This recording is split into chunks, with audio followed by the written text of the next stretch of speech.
Is it any wonder West Ham fans are underwhelmed at the prospect of David Moyes taking the helm?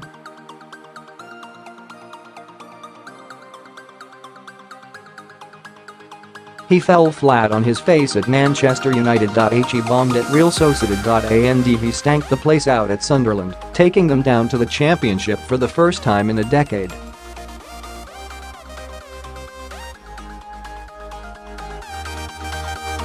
Still, he's not the only Premier League managerial appointment that's been met with bemusement, frustration or widespread anger.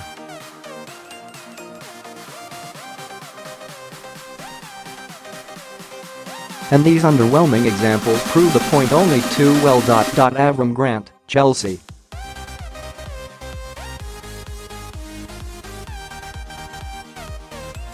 When Jose Mourinho's first spell at Chelsea came to an end in 2007, the world waited for the heavyweight replacement to fill his successful shoes.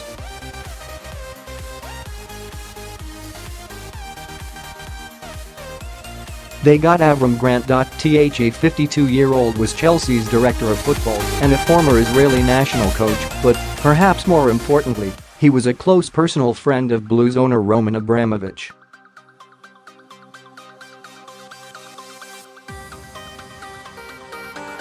"I am not the special one. I'm the normal one," he said at his first press conference.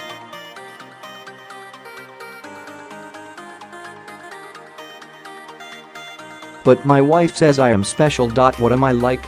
I am 180 centimeters." Former Chelsea player and TV pundit Payne Evan epitomized the feelings of the Stamford Bridge fans.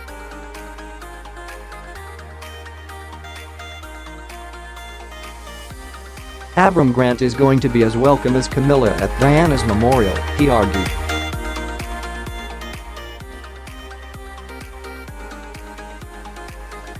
"This guy is not well loved at Chelsea. He is not going to last. And he didn't. Though the team finished second in the Premier League and reached the League Cup final and the Champions League in 2008, Grant was gone by May."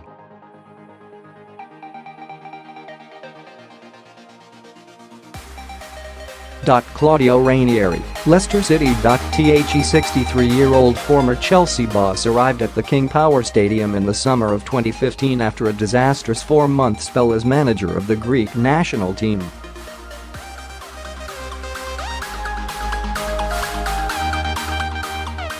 It was of rain that came to an end the morning after a humiliating defeat to the Faroe Islands.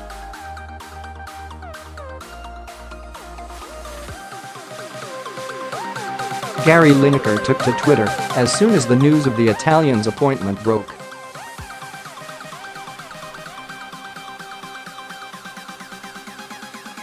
"Claudio Ranieri? Really?" he tweeted. After the Foxes' miraculous escape from relegation in the previous season, Ranieri had modest ambitions for the East Midlanders.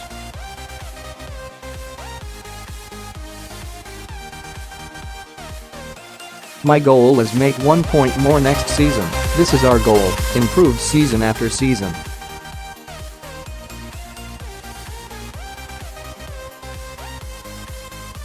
We all know what happened next. Christian Gross, Spurs. Has there ever been a more comical managerial appointment in the history of the Premier League?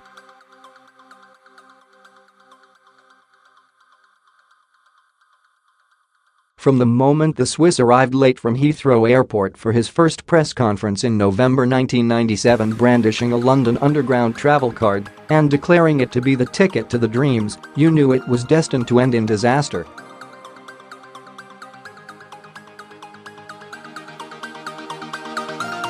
Even the players had no idea who Gross really was. I'm sure it will be a case of Christian who for a lot of people, but they were saying Arsene who when Wenger took over at Arsenal, shrugged their defender Clive Wilson.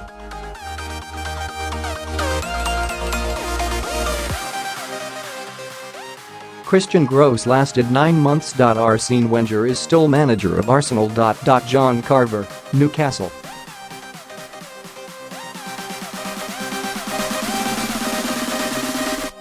One of the first names on our underwhelming Premier League managerial appointments team sheet, Carver was given until the end of the 2014-15 season after Alan Pardew jumped ship and headed south to Crystal Palace.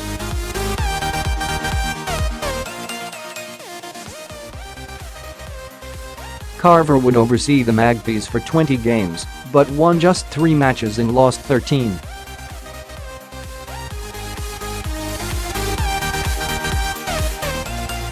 He also oversaw our club record 8 defeats on the spin, not that he thought that he was at fault.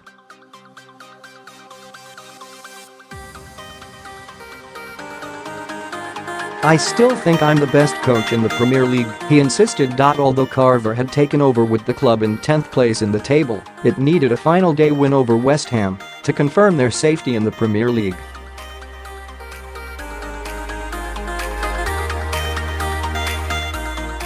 But it still wasn't enough, and Carver was given his cards in early June 2015. Alan Irvine, West Brom.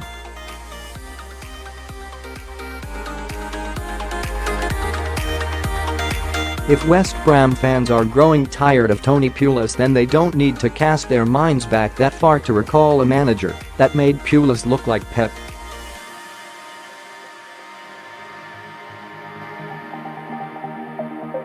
In June 2014, Alan Irvine was charged with filling the actually quite tiny shoes of Pepe Mel.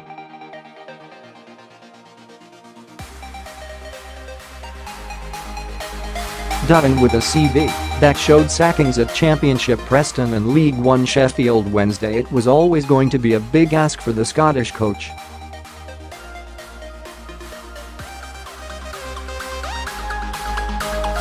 And so it proved. Irvine didn't make the new year, winning just 5 of his 22 matches in charge.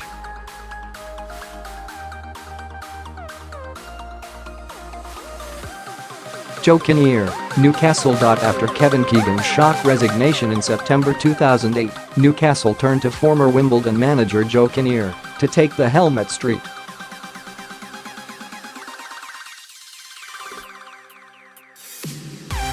James Park.it was a move met with incredulity from the club's passionate following, and even Kinnear himself knew it wouldn't go on well.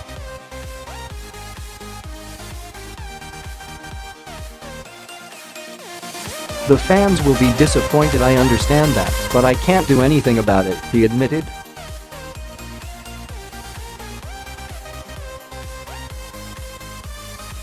With the club plummeting down the Premier League table, Kinnear eventually stood aside after heart surgery, allowing club legend Alan Shearer to step in and take them down.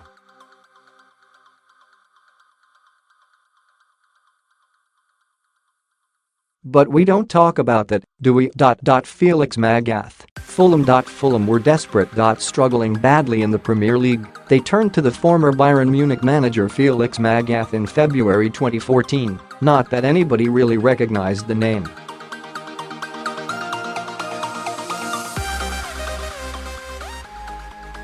"The fact is we have not won a league match since January 1, said a club statement.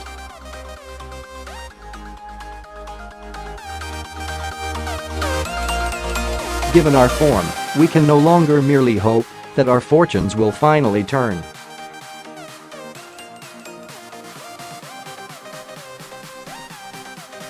And with 12 matches remaining and at least 4 points separating us from safety, we certainly can no longer post empty results.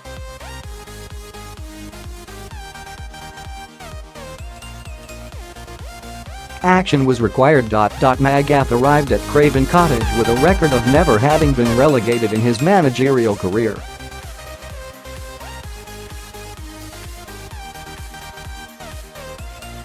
But there's a first time for everything. Though he won his first match against Newcastle, the German couldn't arrest the side's slump, and they were relegated in early May after a 4-1 defeat to Stoke City.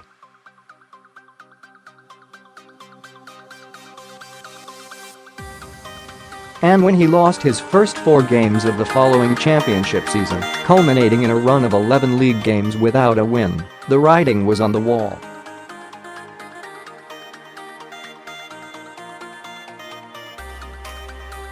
Steve Keane, Blackburn. When Sam Allardyce was sacked by Blackburn in December 2010, the club's new owners, the Venky's, opted for the continuity route.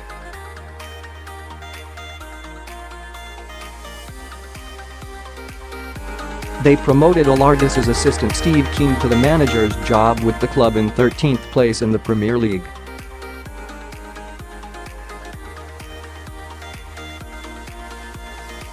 But it was an appointment that had the club's supporters wondering whether the Venky's actually knew what they were doing.